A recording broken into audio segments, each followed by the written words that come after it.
Olá a todos, seja bem-vindo a mais uma aula do curso técnico de rede de computadores do Instituto Federal do Maranhão, da disciplina de manutenção de hardware e software.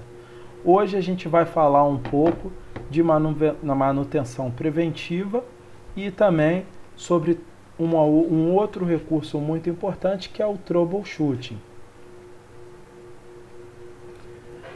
Basicamente, quando a gente pensa, em manutenção preventiva, a gente precisa levar em consideração alguns aspectos. Quando eu falo de manutenção preventiva, logo, eu estou falando do PC, nesse caso, do computador ou notebook.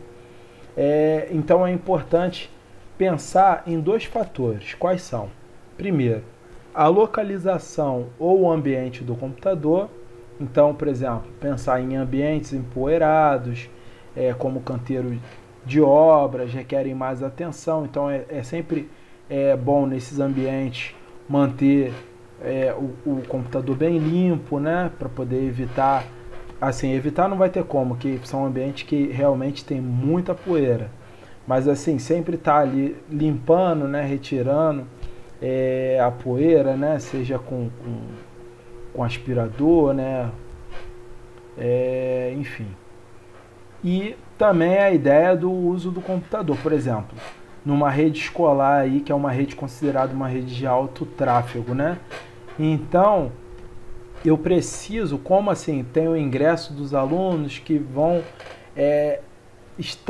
estarão ali, na verdade, naquela determinada rede, então eu preciso ter um determinado cuidado na hora de definir, como vai ser a minha prevenção, vou ter que ter lá um protocolo de segurança, de acesso, vinculado àquele determinado usuário que vai acessar, vou ter que limitar, vou ter que usar talvez uma VLAN para poder limitar o acesso daquele determinado aluno. Então é importante ter todo esse pensamento sempre de prevenção, ao invés de trabalhar de maneira corretiva. Aí em relação à poeira, que é um ponto importante, como eu citei esse exemplo do canteiro de obra. Às vezes você é um engenheiro, você está ali trabalhando num canteiro de obra, então nesses casos é sempre bom você usar um pano ou um espanador para limpar a parte externa ali do computador, para não acumular, porque essa poeira do lado de fora do computador, ele pode atravessar ali as ventoinhas de refrigeração e ir para a parte interna. O pó acumulado, ele evita o fluxo de ar, então logo vai aumentar a temperatura do seu computador. E a poeira ali da parte interna, você vai usar uma combinação de ar comprimido, para poder empurrar essa sujeira, ou um aspirador, com baixo fluido de ar, ou um pano também sem fiapos. Por que sem fiapos? Porque o fiapo do pano ele pode agarrar na solda, dependendo do que você estiver limpando. Ali do componente interno, é sempre bom você fazer a checagem, Qual checagem? Você checar ali o dissipador de calor, para ver se ele está ali sem poeira, E a montagem do ventilador também, porque ele vai ser muito importante, porque ele que vai refrigerar e vai manter sua temperatura.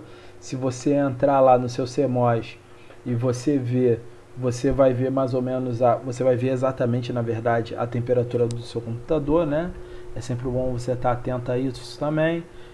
Os módulos, as placas, de memória RAM, os dispositivos de armazenamento, seja o SSD, HD, as placas de expansão, você vê lá a sua placa PCI Express, vê lá seus adaptadores de rede, adaptador de vídeo, ver os cabos também, os cabos internos, porque às vezes, principalmente o cabo de fonte, que geralmente, como vocês podem ver aqui, o cabo de fonte, geralmente ele tem muito, na verdade a fonte ela possui muitos cabos, então é importante sempre manter a limpeza dele. O teclado e o mouse também, e os dispositivos de energia. Aí, em relação a preocupações ambientais, né, lógico que a gente está pensando num caso de um PC, né, um desktop, então a gente não está pensando num servidor, mas é importante pensar ali também no controle de temperatura, né, e saber, se possível, você conseguir monitorar, ótimo.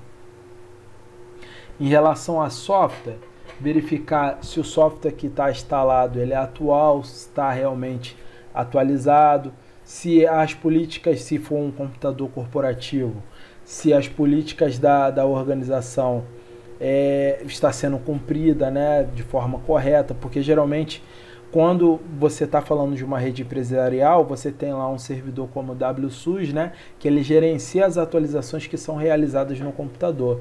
Então, nesse interim, você consegue ter as atualizações mais seguras, né? Mas se for o computador de casa, sempre checar se aquela atualização pode gerar algum erro para o computador.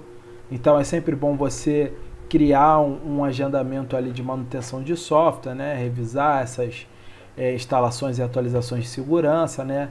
Tanto do sistema operacional, quanto dos softwares que vocês utilizam, quanto dos drivers, porque às vezes o drive de um determinado dispositivo, por exemplo, como o da placa de vídeo, mudou e aí você precisa atualizar, precisa verificar o seu anti-malware, né, para ver se tem alguma possibilidade ali de spyware, de qualquer outro, de bot, de qualquer outro elemento que possa atrapalhar ali a sua comunicação, né, a sua utilização na rede, né?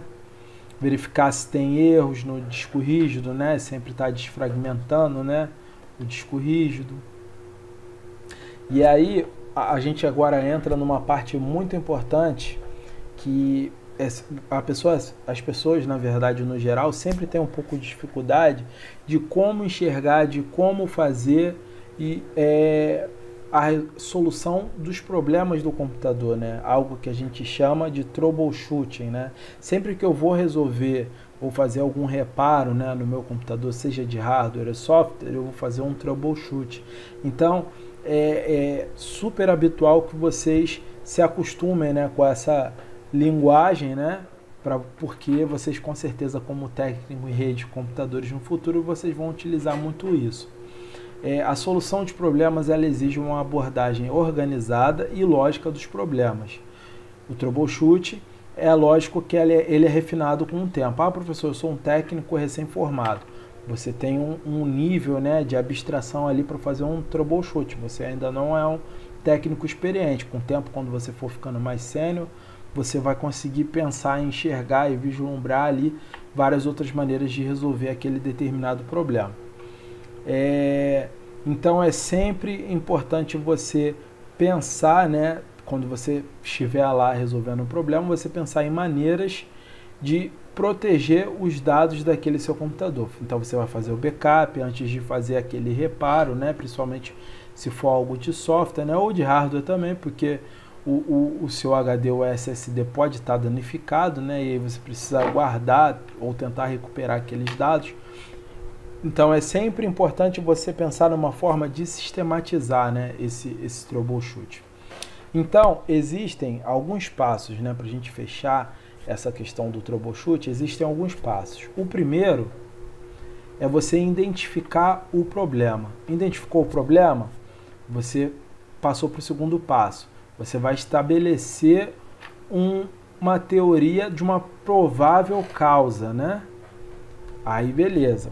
Ah, poxa, eu tô com o equipamento de rede não está conectando. Calma aí. Pode ser alguma falha na minha rede. Então eu vou checar. Se essa é a minha teoria, a falha da rede, como eu vou checar? Então eu vou testar essa teoria, né, para essa causa. Uma falha na rede pode ser, por exemplo, um problema na minha conexão. Então eu vou checar qual o status da minha conexão, né? Eu vou abrir lá o meu CMD e vou checar se ela está pingando, se não está. Aí, logo depois, eu vou estabelecer um plano de ação para resolver o problema e implementar a solução. Então, eu vou ter que pensar numa ação do que fazer. Depois disso, no passo 5, eu vou verificar ali o sistema, né, de uma forma, as funcionalidades do sistema de uma forma geral, e aí, se necessário, ali também fazer ali algumas manutenções preventivas, né, para poder evitar novos problemas. E o passo 6, eu vou documentar essas ações. Por quê? Se caso algum outro técnico venha a ter esse mesmo problema, eu já tenho isso sistematizado e vai ficar muito mais fácil para resolução desse problema. Então é sempre importante você estar atento a isso, ok? O troubleshooting ele é muito importante, porque além da parte técnica, você tem uma sistematização para você conseguir organizar a sua ação. Ok, pessoal? Muito obrigado aí por ter assistido essa aula de hoje e até a próxima.